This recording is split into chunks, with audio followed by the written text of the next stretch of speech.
बिस्मिल्लाहिर्रहमानिर्रहीम। अस्सलाम वालेकुम। अभी तो कनाडा के झटके, अमेरिका के झटके, ऑस्ट्रेलिया के झटके भारत के लिए कम नहीं थे जो इन्होंने सिख मारा है।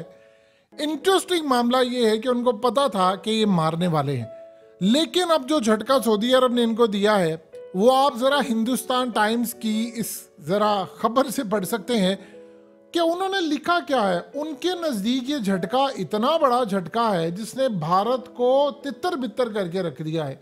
यानी अब वो ये कह रहे हैं कि सऊदी अरब ने हमें शॉक कर दिया है अपनी स्टेटमेंट देकर कश्मीर के मामले पर, जो उन्होंने ओआईसी की मीटिंग के दौरान, ये जो साइडलाइन पर एक मीटिंग थी यूनाइटेड नेशन के इजलास पर, वो की सऊदी अरब ने असल में ऐलान किया है कि वो कश्मीरियों के साथ खड़े हैं, उनकी विल के साथ खड़े हैं, उनकी कमिटमेंट के साथ खड़े हैं, ना कि वो भारत के साथ खड़े हैं। अब ये इतना बड़ा झटका है भारत के लिए, इतना बड़ा झटका है कि हालिया G20 समिट के अंदर तो सऊदी अरब ने ऐलान किया था कि वो इनके साथ एक इकोनॉमिक कॉरिडोर में आ रहे हैं, सब कुछ है। लेकिन ये अचानक चीज़ें कैसे बदलना शुरू हो गई हैं। और जब से ये कनाडा वाला मामला है, आप ये देखें कि इसमें एक और अजीबोगरीब पहलू आ गया है कि अब सूरत हाल सामने आई है कि जो बाइडन जब G20 समिट में मोदी से मिले थे तो उन्होंने मोदी को कहा था कि भाई तू ये बता कि तूने कत्ल किया है, तूने मारा है उस सिख को कि नहीं, हमारे पास क्रेडिबल इंफॉर्मेशन है, तो तुम इस बारे में जो काम किया बताओ। असल में तब से शुरू हो गए थे। और ये बात उसके बाद जो कनाडा के प्राइम मिनिस्टर ने किया वो तो कमाल ही था। अब चूंकि सारे मोदी को बसाना चाह रहे हैं भारत को, तो भारत को तो उन्होंने छोड़ना नहीं है। लेकिन अब हुआ क्या है कि अब एक बड़ा अजीबोगरीब मामला है कि मोदी की गर्लफ्रेंड, जी हाँ आप याद रखिएगा, कंगना रनावत रियल में मोदी की गर्लफ्रेंड है। यानी वो मोदी के बारे में उन्होंने जो बातें कही थी, जो बॉयफ्रेंड और ये तमाम चीज़ों के बारे में, वो आप सबको पता है। यानी जो इनडायरेक्टली बात कही थी। अब उन्होंने क्या कहा, अब असल में वो बीजेपी की स्पोक्स पर्सन भी है और कल को उन्होंने मोदी के साथ के लिए बड़े अच्छे नेक ख्वाहिशात हैं, बड़ा ज़बरदस्त काम है। कंगना रनावत से इन्होंने ट्वीट करवाई है और ये असल में अल्फाज हैं बीजेपी के कि कंगना रनावत ने है।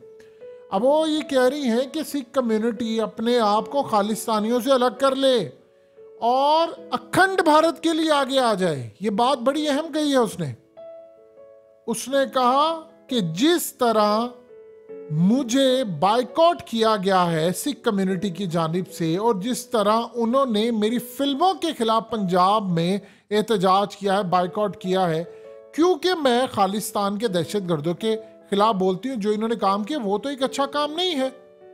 उन्होंने कहा कि अपने आप को खालिस्तानियों से अलग कर ले, वरना पूरी सिख कम्युनिटी के ऊपर ये सवालिया निशान पड़ जाएगा और सिख कम्युनिटी बुरी तरह बर्बाद हो रही है। तो मैं सिख कम्युनिटी को कहूँगी कि आप लोग मज़हब के नाम के ऊपर एक्साइटेड ना हो जाए। खालिस्तानी जो है वो दहशतगर्द हैं, तो अपने आप को उनसे अलग कर लें।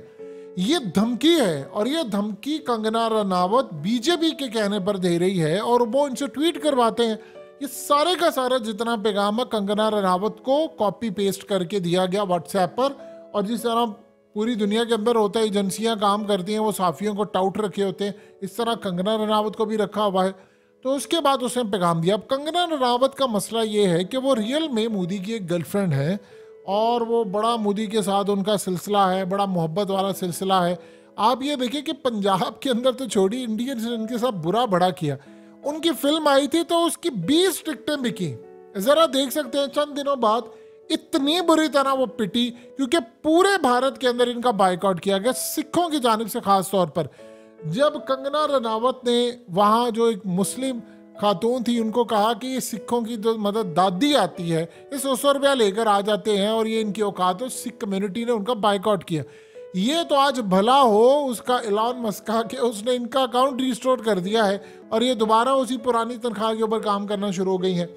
अब मामला ये है कि कंगना रनावत को आगे लगाया हुआ है कि जाओ मैडम आप ये जाकर सारा कुछ काम करो। और वो बड़ी डार्लिंग है मोदी की, बड़ी लाडली है और मोदी की रियल में बड़ी वो डार्लिंग है। अब सूरत हाल ये है कि अब सऊदी अरब ने तो इनको सख्ते में डाला है। देखिए हवाओं का जो रुख होता है वो बताता है चीज़ें किस तरह जा रही हैं। अगर पूरा वर्ल्ड अब खिलाफ होने जा रहा है इंडिया के, तो ये इंडिया इसको कंट्रोल नहीं कर पाएगा। ये आप ज़हन में रखिएगा। ठीक है कि इंडिया मजबूरी है पूरी दुनिया की, इंडिया ने पूरी दुनिया से असल में जो पजीरा लिया वो इंडिया के ब्रेन जो था वो क्या है। हमारा मसला ये है कि हमारी तरबियत ही ठीक नहीं हुई। लेकिन इंडिया का मामला डिफरेंट था। उन्होंने पूरी दुनिया के ऊपर जो राज किया और कर रहे हैं, अब अगर वो अपनी डायरेक्शन चेंज करेंगे तो फिर यहां पर तो हालात खराब होंगे।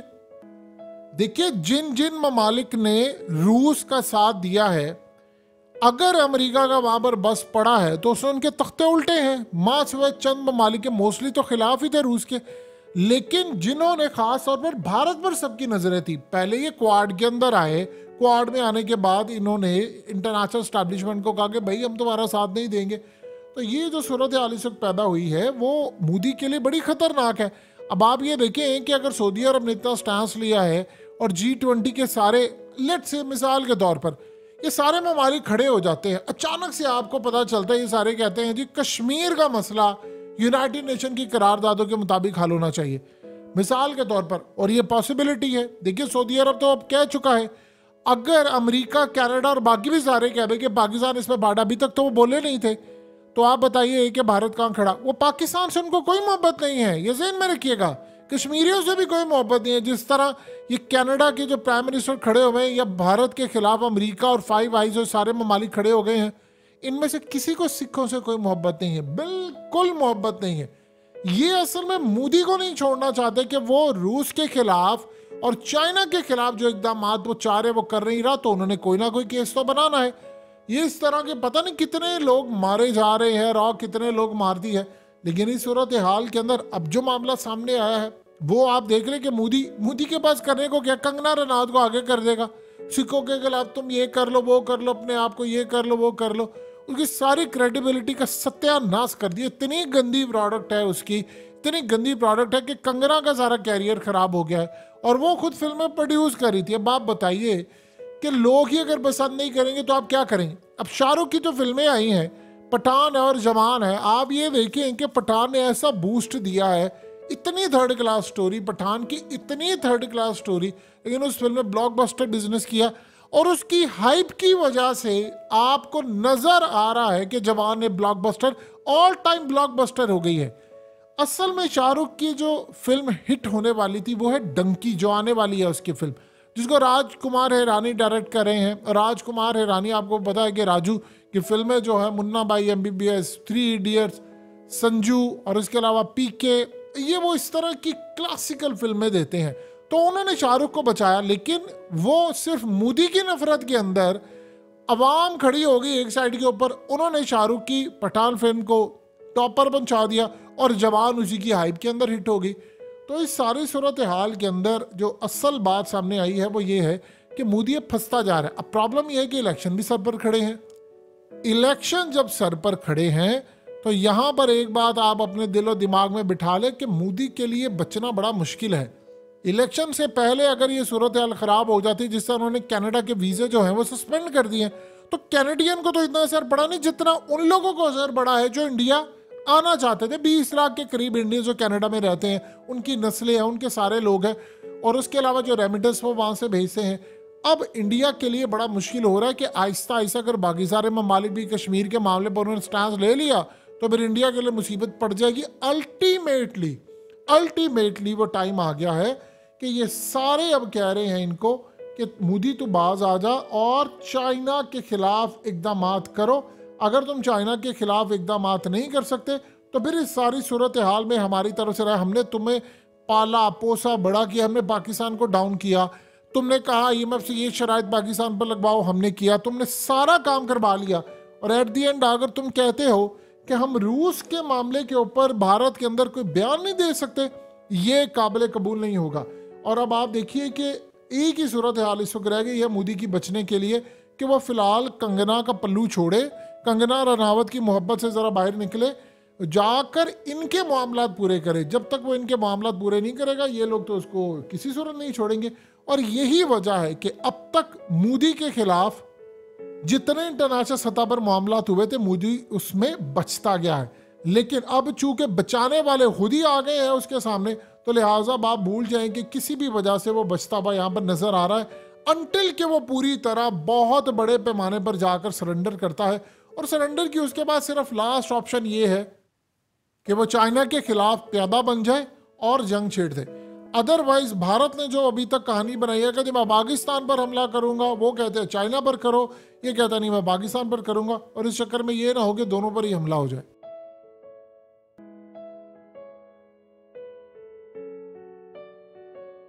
हकीकत टीवी को सब्सक्राइब करना मत भूलें, वीडियो को लाइक करें, शेयर करें और कमेंट सेक्शन में अपनी राय का इजहार जरूर करें।